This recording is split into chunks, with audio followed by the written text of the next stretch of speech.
Hi, I'm Joe with JoeDrifter.com, here to talk with you all today about the DEALERCAST Lexus SC430 that we'll be swapping the Tundra 5.7 liter Toyota Racing Development Supercharged V8 engine into.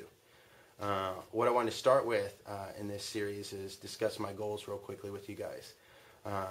What was it that I was trying to achieve when I envisioned this back somewhere in 2009? Okay.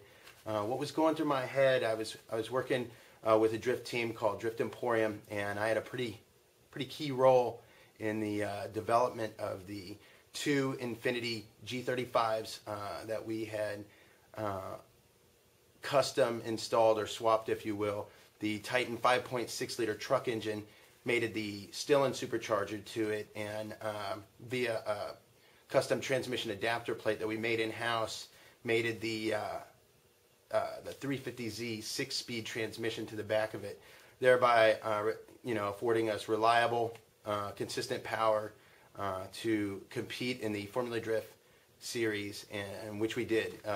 We also had a third vehicle, the Nissan Silvia S15, which was basically once we got the engine figured out and all the tuning done and everything, we just kept putting it in additional vehicles. And the third one was the Nissan Silvia S15, driven initially by Kenji Yamanaka and then later by Michihiro Takatori, excuse me. But it proved to be good, reliable power. It wasn't on the top end of the spectrum as far as the other guys we were competing with. But what we learned is we were able to be competitive on basically a shoestring budget. We were building these cars on very little dollar relative to what some of the other big teams such as Falcon and whatnot were doing with their vehicles. So when working with that team and seeing how those vehicles were performing, I said to myself, how am I going to take it to the next level? How am I going to next year or the following year? How are we going to do something that's just as cool, that the fans really loved? Because we had a lot of Nissan fans that came out and they just really loved what we were doing. And I said to myself, well, my true passion and my history is with Toyota. I have tremendous brand loyalty with them. So I said to myself, what can we do on the Toyota side that was similar, that we could get the Toyota enthusiasts involved with to really follow us in some sort of a race series. So initially my goal was, okay, it's got to be a Toyota.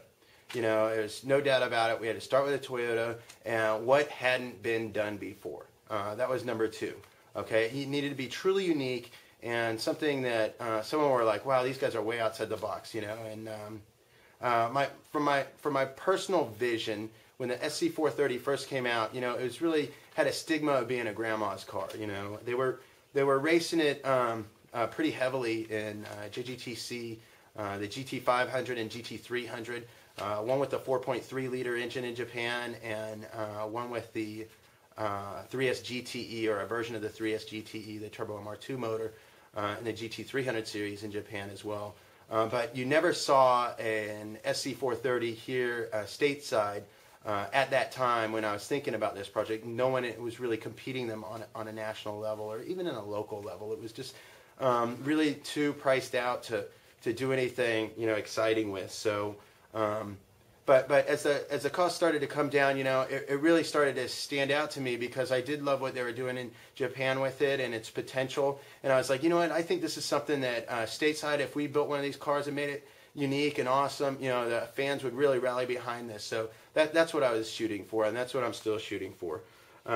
So we had to start with a Toyota. It being a V8 from the factory afforded us a couple things. One, the best thing about it is that it gave us a great deal of room. Unlike trying to put a V8 in like a 4-cylinder front end or something like that, like other swaps might involve, this one gave us just enough room to fit the motor that we ultimately decided upon going with.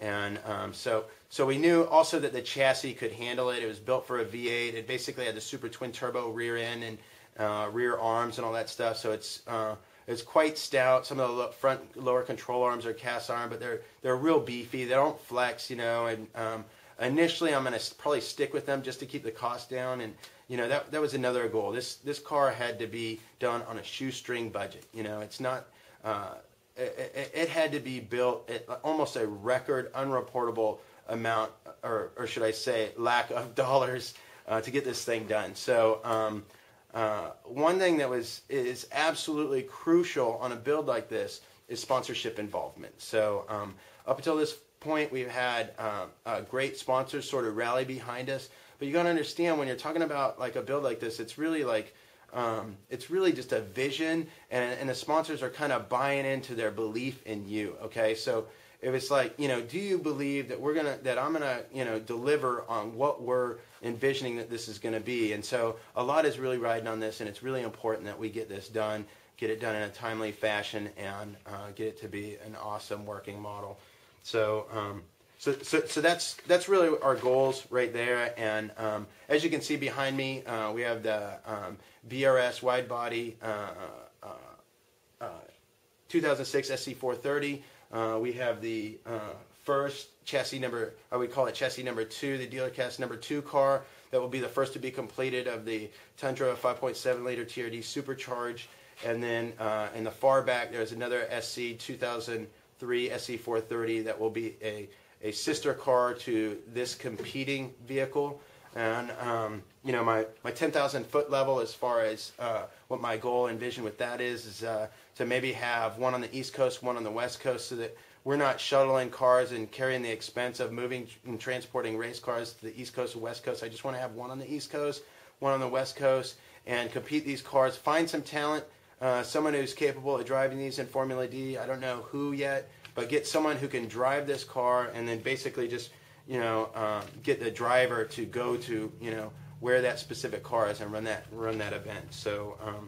So hopefully we can make all that happen. But again, that would involve more sponsorship. So, you know, feel free to contact me if there's anything you can do to help see this through. So two things I just wanted to go over real quick.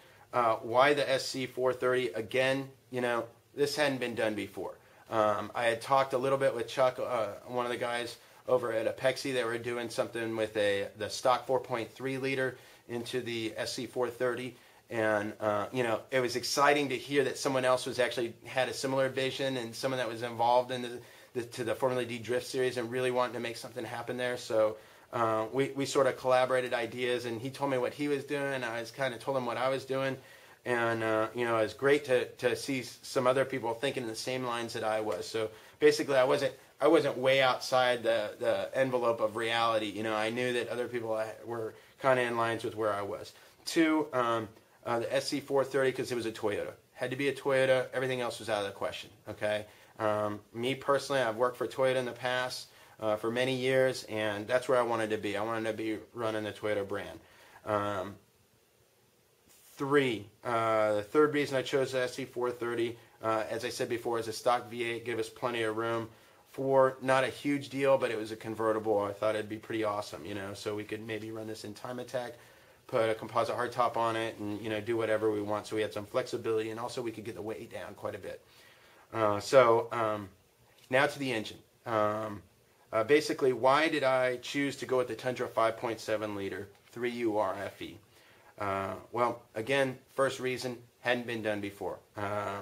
Up until then, and even to this point, I don't know of anyone doing a 5.7 liter Tundra motor into anything else than a Tundra, but I could be wrong.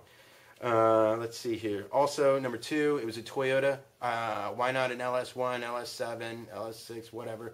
I wanted to be brand specific. One thing, again, going back to, you know, my experience with running the Infiniti G35s, the fan base really loved to see the Titan motor in those Infinitis. They liked to see the brand specific marketing that we were doing, and so you know, it was a real quick decision to say, hey, if we're going to do a Toyota, we're going to do a Toyota motor in it as well. So you know, fortunately, we didn't have to look far. Right to the Tundra, it had the number 3 reason why I chose the 3URFE was because the power that the stock Tundra 3URFE produced in stock form were very good numbers, something that we were very impressed with. It produced 387 horsepower and 405 foot-pounds of torque in a stock truck, you know, on something that could be driven daily around town, you know, and The fourth reason was there is an added Toyota Racing Development supercharger that could be installed on that stock truck and up the horsepower to 505 horsepower with 505 horsepower with 550 foot-pounds of torque. So